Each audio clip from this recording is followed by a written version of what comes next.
So a few days ago, I said that I would do like an Ask Me Anything. You could ask me anything in the comments and I would answer. Now I did say I wouldn't answer all of them because I know I couldn't, and sure enough, I got hundreds and hundreds of questions. Yes, I printed them all out. All, I don't know, 31 pages of comments.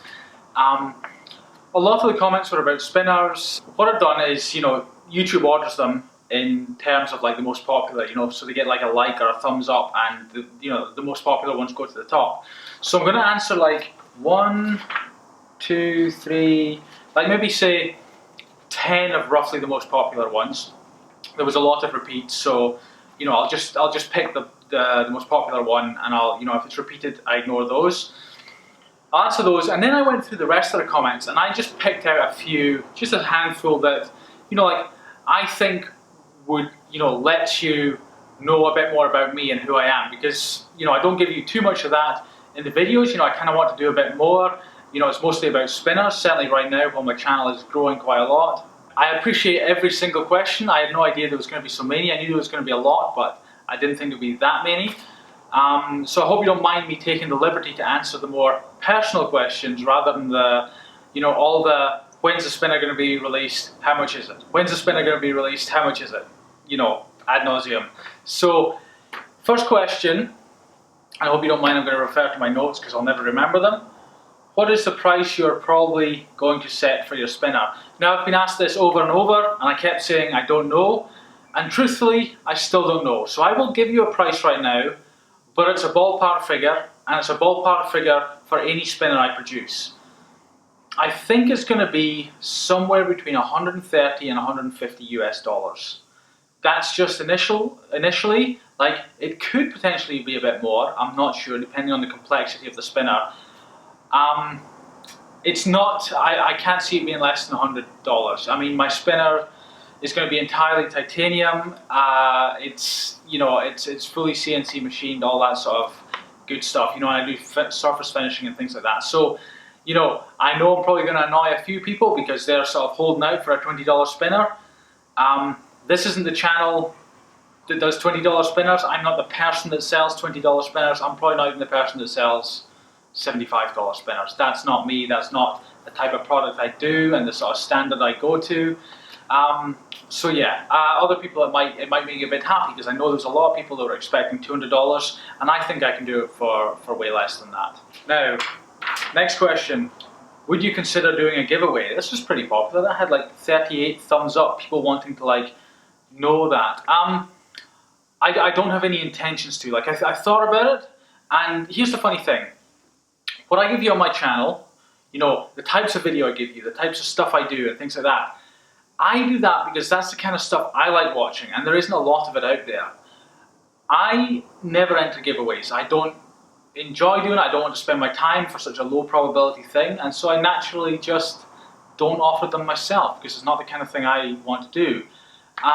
So yeah, almost certainly I won't, but I have done them before, and in fact, just out of interest, I did do a giveaway on Instagram about this time last year, and it was a bit of it actually worked quite well because it was a bit of a crazy giveaway. I gave away like one each of every one of my products, so the value was like $1,500 worth or $1,000 worth of value, and it's just a whole range of sort of high-end titanium stuff, and it did help promote me. So you know what, when I think about it, I might do.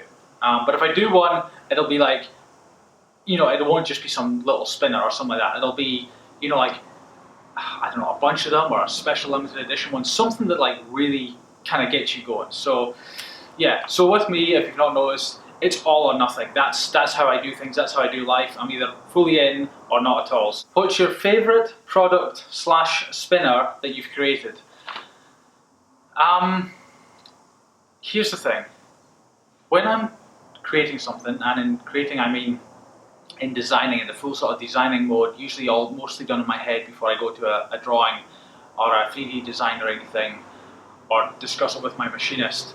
Like, I am 100% in with that product. That is like, I don't think about any other product. It's like my entire being is in there. And once it's done, because I design it in as the best possible solution, A good example is my titanium click pen that's on Kickstarter right now. Like, it's fully titanium. That was one of the criteria. It's fully CNC machined. It's tumbled and feels really nice to the touch. It accepts a whole range of Parker style refills.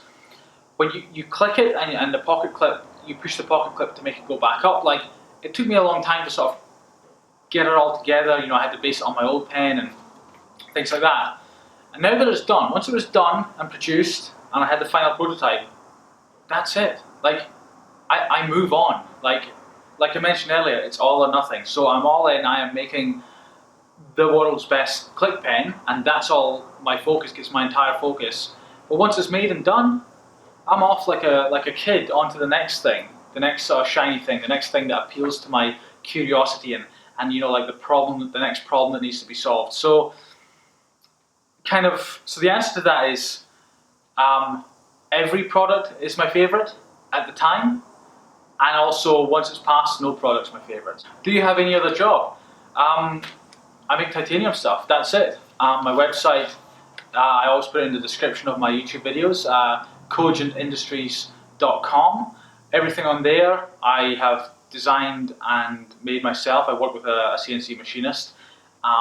So, you know, I have a water jet cutter, so I do some of the manufacturing, maybe 30% of it, but he does the other parts of it. And that is my business. So, and that's what this YouTube stuff is about. You know, that's part of the reason I'm doing it. It helps with business. It's an outlet for me. I'm finding that I've been doing this for nearly a year now, and yeah, so this is my job really. Right, jet-powered skateboard. When is it going to be finished, please? It's on hold just now while I deal with this spinner obsession. You've probably not noticed it. Like, the majority of people watching this video, you wouldn't have noticed that skateboard, but I was working on a jet-powered skateboard. I got a little jet engine, and you know, I might even try and insert some footage into this video. I don't know if I can do it though.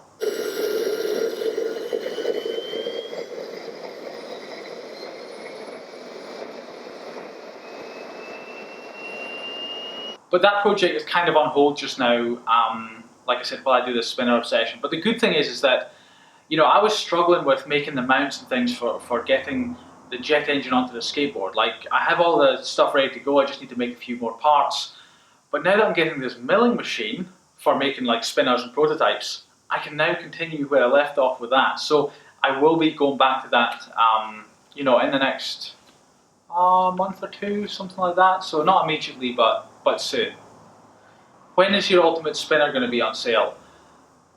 I am hoping to do a Kickstarter for it in the next few weeks, but also at the same time as doing a Kickstarter, I want to get some spinners into people's hands as soon as possible. So I'm likely going to create another spinner or a couple of designs at the same time. So the ultimate spinner, so the bar-shaped one, that's going to be a Kickstarter in the next few weeks, hopefully. But I'm also gonna, I've ordered in enough material to actually make, you know, a run of so I'll probably try spinners, I would imagine, 1 or 2 designs. We'll see how it goes.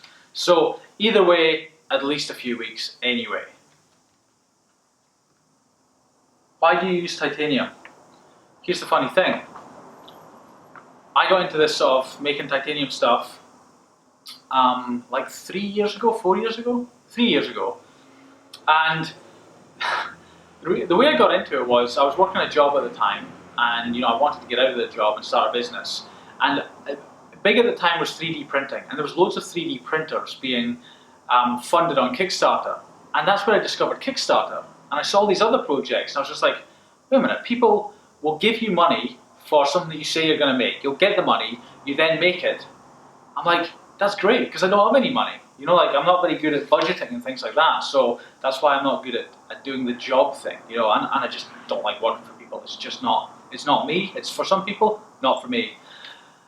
So I looked at projects on Kickstarter. You know, there was like technology projects, playing cards, like custom playing cards, role-playing games, and sort of titanium or sort of metal multi-tools, sort of pocket tools. All those things did really, really well. You know, like, no interest in role-playing games. Technology was sort of little gadgets well beyond what I could do. Playing cards, nah, not really my thing. But I know I could do sort of pocket tools. You know, I could order in some metal. I could have a water jet cut locally or whatever, and I could, you know, I could grind it or file it by hand and have a prototype up and working. And that's what I did. I remember, you know, ordering like one sheet of titanium from America. It was such a big deal. I mean, now I order like literally tons a year, but at the time it was like one little sheet, kind of like the size of a bit of paper.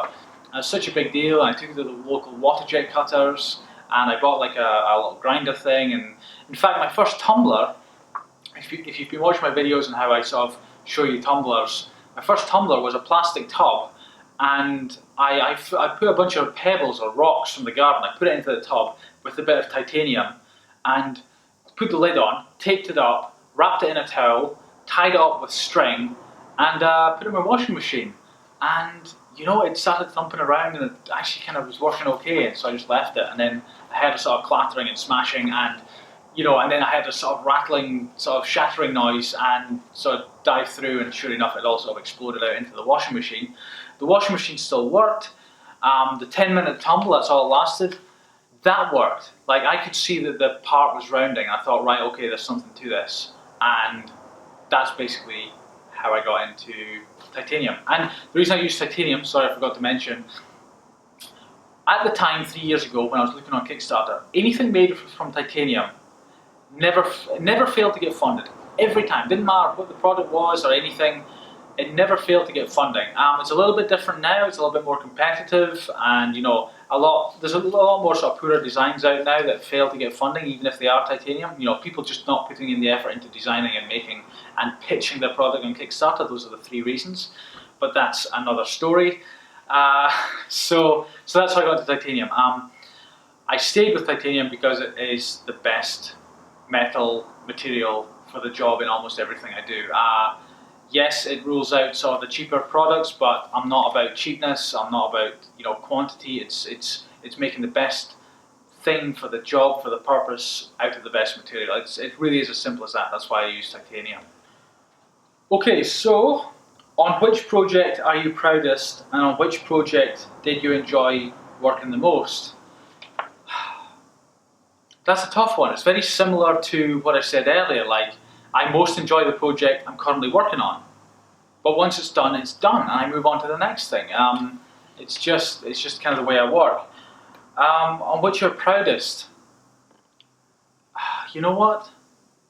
It may sound harsh, but I don't know if I'm really like proud of projects. You know, it's proud would be the wrong word. Sometimes I'm surprised how well a product goes. Like, here's a good example. The titanium mechanical pencil that I do. Like, it's not, you know, like, it's a popular project, but it's not for everyone. You know, not many people use mechanical pencils, and not many people are willing to spend $150 or $200 or whatever it is for the mechanical pencil. But I was surprised and kind of, not proud, but just surprised that it came together so well. It was based on the titanium pen I did. We made some changes, and you know, I managed to source a high-end all-metal Japanese mechanism for the inside. And you know, when we put them together, like there must have been about 1,000 or 800 pencils, you know, for the Kickstarter project. I mean, I've been selling them since, but that was the initial run. And like, for the complexity of that, it's the most complex project I've ever done, or product, should I say, I've ever done. And I've just had like so little hassle with it. For having a little lead that goes through and little bits, and like, I've not done a video on it, but the tolerances in the various parts of that pencil they're just amazing. Like, what sort of me and my machinist did together, him more so in the actual getting it to life, but me more on the design part of it. And it's, yeah, I'm just surprised that it's been so hassle-free for such a, you know, a complex product for me, with little parts and such sort of high tolerances or tight tolerances. So yeah, not really proud of anything, but I do get surprised from time to time. Okay, so what made you so interested in spinners? I thought about this, and one reason is it's something that, like, it's metal or titanium, like it's a little gadgety mechanical thing. I'm interested in that anyway. That's just where my interests lie naturally, I think, from when I was like a little kid mucking around in the shed with like bits of metal and hacksaws and stuff. I did that a lot when I was sort of young and a teenager. I think the other reason is it's a new market and it's exciting. Like it's a thing that's like burgeoning, or whatever that word is. It's growing. There's a real sort of nicheness to it, and you know, not many people know it. Like if you show someone a spinner, they go, "What's that?" It's not like a you know, something that's a bit more mainstream and everyone's familiar with it. And the other reason is there's so few out there. Like if you know spinners, there's so few out there that are, in fact, you know what? There's some people watching this video that might be like, Magnus, what the hell's a spinner? So this here is a spinner, just in case there's someone watching this that doesn't know what it is. It's this one's titanium. I only do titanium, but I bought the core in it. The core is by NTO Designs, and it's got a bearing in it, and it's just a fidget toy. You just spin it like that. So for all the spinners that are on the market, I mean, there's not that many, certainly compared to you know, something like knives, where there's thousands or tens of thousands of manufacturers. There's only I think hundreds of spinners on the market right now, which is actually really small. If you spent a few hours or maybe a day searching the internet, you'd see every spinner pretty much that's available. And so it's still a small market. But there's so few that are designed well. Like there's plenty that look good and that kind of thing, but from making dozens of my own spinners, and you know, I kind of got the bug quite early on. You know, after the first one or two I made, I thought, oh, this is awesome. And there's so few, because I can look at them now and be like, well, that's not going to feel good on your finger, that's not going to feel good on your thumb, that's going to be awkward to flick this way, it's going to be awkward to flick that way, and there's not that many that's well designed. And so I'm like doing function like 100% on the spinners I'm designing. You know, I mean, I do make muck about prototypes, but on the actual ones that will be CNC machined and sold and offered for sale, like they've been tried and tested and tweaked and developed and tweaked again, and just to have that sort of fidgetability and that kind of thing. And so I think that's part of the appeal as well. What got you into doing YouTube? If I'm totally, absolutely and utterly honest, 90% one thing and 10% the other. The 90% is, it's to help grow my business. I sort of stagnated in the growing of my business over the last year or so, or should I say the year before that. I was doing Instagram and that and Kickstarter, but you know, I need to keep pushing. And you know, YouTube has the potential to drive a lot of traffic and that kind of thing. And like there's a lot of noise, if I'm honest. Like there's a lot of people on there that, you know, the majority of people, they're never going to become a customer of mine. I mean, in the last 4 weeks, I've had 1 million views of my videos, 1 million across all the videos I uploaded and have uploaded, which is a lot for me, because I only had like 400,000 up to that point. So like 9 months 9 months to get to 400,000, and you know, 200,000 of those views were one video. So the other 200,000 were all my other videos. And then in the last 4 weeks, I've had 1 million views across everything. So it's kind of crazy. But there's such a tiny, tiny percentage that will actually buy my products, because you know, they're extremely high end. They're, you know, they're not cheap. They're not a $2 pen, plastic pen you get from a shop. It's a $200 titanium pen, but it will last you. It'll outlast you. It'll outlast your grandkids. You know, it'll last forever, quite literally. Like nothing happens to titanium. But that's a side note. So it is to help business. There's another 10%, which is kind of like an ego type thing. I think like I've seen people like there's Casey Neistat, and then there's a guy called Alex called Mars Bars Vlogs or something. These people who have like a hell of a lot of subscribers, and you see their life and they take a camera with them.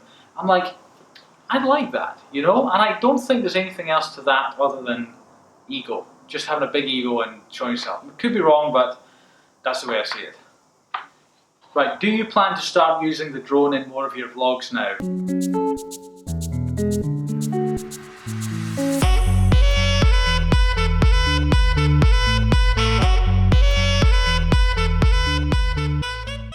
I bought a drone a few months ago, and I had it in almost every video I did, daily video, for like 3 or 4 weeks. And then I kind of stopped using it over Christmas. And since I started doing the spinner thing in the last 4 weeks, I've not used it at all, because I can't fit drone footage into doing spinner stuff, or I don't think it would add much value. Like I could do it, but I just don't think it would add the value. So no, that drone's just pretty much getting covered in dust, really. Okay, so titanium wallet, jet powered skateboard, titanium yo-yo. Are you still planning on finishing any of these anytime soon? Well, I talked about the jet powered skateboard, the wallet and yo-yo. I do plan on finishing both, but not soon. Like certainly not in the next few months. Anyway, the next couple of months. These are projects I worked on last year. Oh, the yo-yo the year before that, and truthfully, like real reaching capacity with the business right now, and I'm trying to get spinners out there. The YouTube channel is growing because of spinners. So I've got like literally hundreds of people waiting there saying, Magnus, sell me a spinner. And some of them getting kind of annoyed that I've not got any for sale. And it's kind of fair enough. If it bothers you that I can't sell you a spinner, it bothers me twice as much that I can't provide you with one. Like it's a frustration. It's a real frustration having this capacity issue right now, and I'm working on it. So I've got a couple of solutions, but should be getting past them soon. What country and city are you from? Country, Scotland. Not from a city. I'm from a tiny island called the Shetland Isles, way off the north of Scotland, so middle of nowhere. If you've heard of a Shetland pony, those funny little ponies, that's where they come from. So yeah, there's only like 23,000 people on the entire island. So my village was like, 500 people or something. Yeah, so I'm from a small out the way place. Right, next question. Will you ever sell your spinners that you don't use? No, never sell them. The ones I don't use, I'm assuming you mean all the prototypes I make. That sort of must be like a dozen prototypes. No, they're just like they're wobbly, crudely put together things. Like I've mentioned this elsewhere, but nothing leaves my workshop or anything that I produce unless it's like flawless. And if there's a little scratch on a pen, like a little hairline scratch, I either try and fix it, I reprocess it again, or grind it, whatever needs to be done to get it back to being flawless. And if I can't, it gets put in the bin. That's it. Like, and I know there's loads of people that ask me all the time, hey, I'll buy one of your rejects, or can you whatever. I just don't do it. I don't want something out there that isn't like the best I can deliver. And that means, so if that means like there's a little scratch on something and the thing gets binned, at significant cost, because the stuff I produce, yes, it's high price relative to other stuff, but it also costs that kind of high price to produce it, just because of the sort of time and effort and sort of that goes into it. So no, nothing that isn't retail ready and flawless never leaves the workshop. That's basically the simple answer to that. Right, next question. Next one. Why did you move to New Zealand? I had a son with a girl in Scotland. Well, I'm not together with her, but we get on really well. And so I am here in New Zealand to be part of my son's life. He is 7, he's nearly 8 years old. If you look back in my previous videos from sort of like a couple of months ago and previously, every so often you'll see him in there, sometimes more than others, just when he's been down with me and I've been doing a video. So that is the only reason I'm in New Zealand. If I'm honest, I probably wouldn't live in New Zealand by choice. It's part of the reason out of interest is it's tough to do business here. I have to import everything pretty much, and when I sell the stuff I make, I have to export everything. So, or almost everything. So, yeah, it's not a place I would choose to live. Not because it's good or bad. It's just because like I'm not a person that's like attached to any one place. Wherever I am, like that's where my head is, and I just kind of live in my head all the time and just do what I do. Titanium, YouTube, spinners, all that kind of stuff. So that's the reason I'm in New Zealand. Have you ever thought about making folding knives? Yes, and I almost certainly will. I started doing that a few months ago. I started making crude mock-ups with my water jet cutter and grinding by hand, and very quickly realized this isn't going to work. Like I need some proper sort of tooling and milling and things like that. So I'm getting this new milling machine, and once I get past some spinners and get some spinners out on it, and do a sort of learn the machine. I've never done anything like that before, but I'm pretty sure I can pick it up. I will be doing some sort of knife, but I'll warn you now, it's not going to be like a $200 knife. It's going to be significantly high end.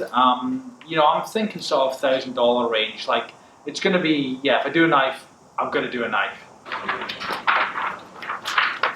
You know, I think that is it. I quite enjoyed answering this. I hope you learned a little bit about me. I will leave you with a quote. It is by Mark Twain, and he said, "Whenever you find yourself on the side of the majority, it is time to pause and reflect."